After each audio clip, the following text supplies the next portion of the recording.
Hello students, today we are talking about the act, the Indecent Representation of Women Act 1986, यानी महिलाओं का अशिष्ट रूपण अधिनियम 1986।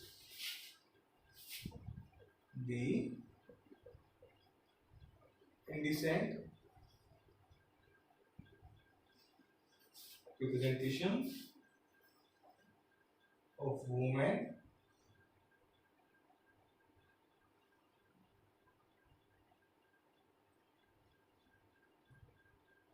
1986। देखो जी क्या कहता है, थोड़ा सा इसका ब्रीफ दिया हुआ है, उस ब्रीफ को देख लेते हैं थोड़ा सा। विज्ञापनों के माध्यम से या प्रकाशन, लेखन, रंगचित्र या आकृतियों से महिलाओं के अशिष्ट रूपण को प्रतिषिद्ध करने की या उससे संबंधित या उसके आनुषंगिक विषयों के लिए अधिनियम। An act to prohibit indecent representation of women through advertisements or in publications, writings, paintings, figures, or in any other manner, and for the matters connected therewith or incidental thereto। देखो, किसी भी तरीके से लेडी की गरिमा या उसका अशिष्ट रूपण करना इस एक्ट का के बारे में बताना, अशिष्ट रूपण के बारे में बताना इस एक्ट का मुख्य उद्देश्य है। राजस्थान जुडिशियल सर्विस के अंदर न्यूली एडेड एक्ट्स, 3 एक्ट्स के अंदर ये एक्ट इंक्लूड किया गया है। काफी माइनर एक्ट है, सिर्फ 10 सेक्शन है, सिर्फ पढ़ने मात्र से समझने वाला है, कुछ अलग नहीं है इस एक्ट के अंदर। और हर वैकेंसी के अंदर जब भी एक नया एक्ट जुड़ता है तो ये मान के चलो कि उसमें से 1-2 क्वेश्चन आने ही आने हैं। इस लिहाज से ये एक्ट बहुत ही ज्यादा इंपॉर्टेंट है। तो इसमें अपने शुरू करते हैं। एक्ट नंबर 1 बताता है इसका short title, extent and commencement, संक्षिप्त नाम, विस्तार और प्रारंभ। तो ये कहां तक है इसका विस्तार? सन 2019 में जम्मू एंड कश्मीर को सभी एक्ट से ओमिट कर दिया। इसका विस्तार संपूर्ण भारत पे है, इससे ज्यादा इसमें कुछ नहीं आता। सेक्शन नंबर 2, इसकी आप सी में आती है, 2C में इस एक्ट को डिफाइन किया हुआ है। क्या है महिलाओं का अशिष्ट रूपण? The indecent representation of women means the depiction in any manner of the figure of woman, her form or body or any part thereof in such way as to have the effect of being indecent, the derogatory to or degrading women, or is likely to deprave, corrupt or injure the public morality or morals।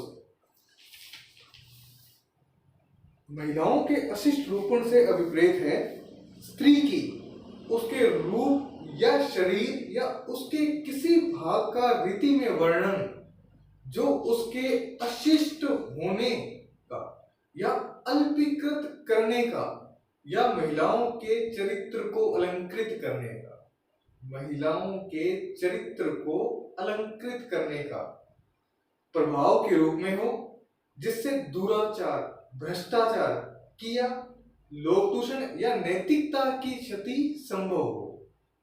ये है indecent representation. ये एक definition, अगर तो आप law के student हैं फिर तो आपके आएगी एग्जाम में एज डेफिनेशन। इस एक्ट के लिहाज से डेफिनेशन बहुत ज्यादा इंपॉर्टेंट है। इसकी एक एक एलिमेंट पे आपको जाना पड़ेगा। कहीं से भी प्री के अंदर कोई क्वेश्चन ले आएगा इसे डेफिनेशन के अंदर से, आपको उलझाएगा section 354D and indecent representation में। इसकी एक एक एलिमेंट सेक्शन 354 के एलिमेंट से अलग है, थोड़ा गौर से पढ़ने वाली चीज है। आ जाते हैं सेक्शन 3 एंड सेक्शन 4।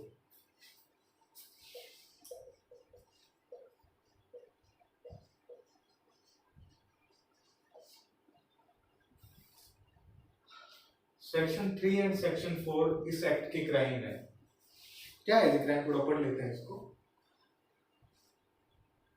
सेक्शन 3 बोलता है prohibition of advertisements containing indecent representation of women. No person shall publish or cause to be published or arrange or take part in the publication or exhibition of any advertisement which contains indecent representation of women in any form।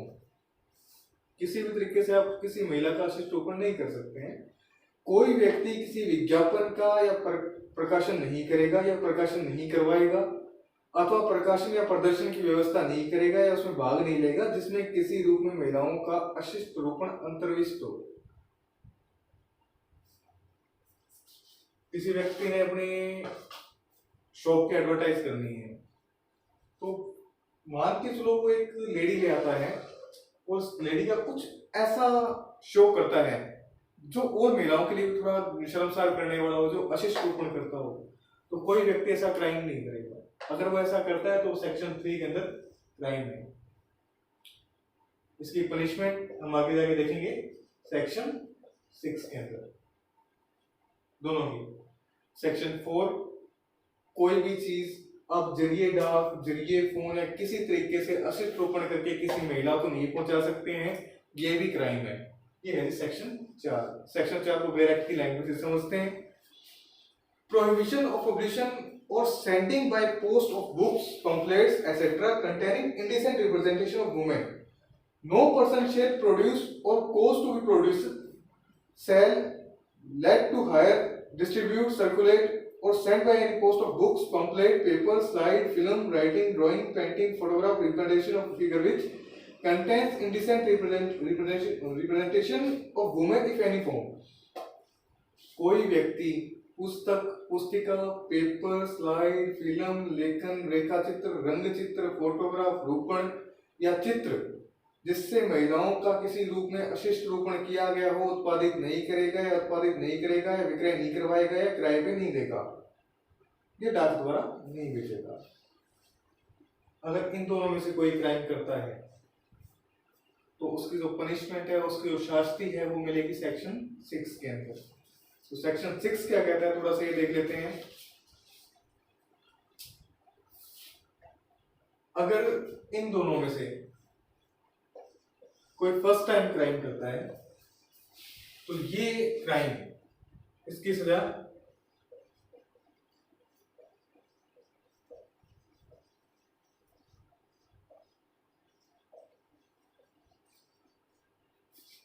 Bailable offence है।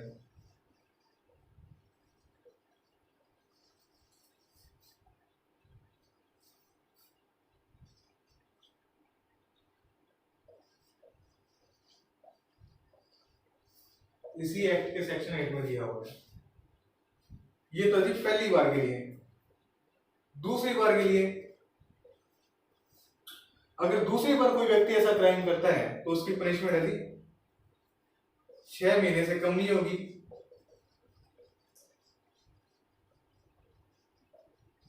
और 5 साल से ज्यादा नहीं होगी और जुर्माना या दोनों। 5 साल की सजा तो होगी, लेकिन सेक्शन 8 इसमें यही कहता है कि ये जो है कॉग्निजेबल है एंड बेलेबल है। इसमें कहीं भी ऐसा नहीं है कि आप इसमें कोर्ट बेल नहीं दे सकती। कोर्ट इसमें मजिस्ट्रेट कोर्ट भी बेल दे सकता है, इसमें कहीं कोई दिक्कत नहीं है। अब चलते हैं सेक्शन 5 पे। सेक्शन 5 हमें कहता है इसका, थोड़ा मैं आपको बता दूं।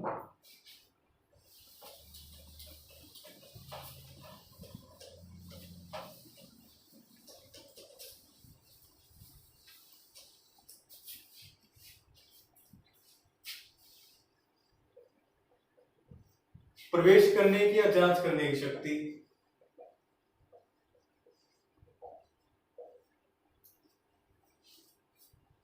कहीं जाके या किसी व्यक्ति को चलते घूमते को चेक करने की शक्ति, किसी इंस्टीट्यूशन में जाके चेक करने की शक्ति, किसी पब्लिशन में जाके चेक करने की शक्ति किसके पास है? किसके पास है पावर्स है?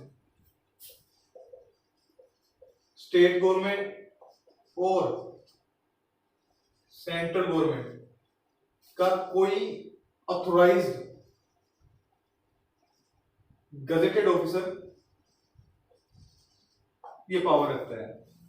कोई ऐसा ऑफिसर जो स्टेट गवर्नमेंट का या सेंट्रल गवर्नमेंट का ऑथोराइज हो, वो जाके किसी इंस्टीट्यूशन में या किसी व्यक्ति की जांच कर सकता है।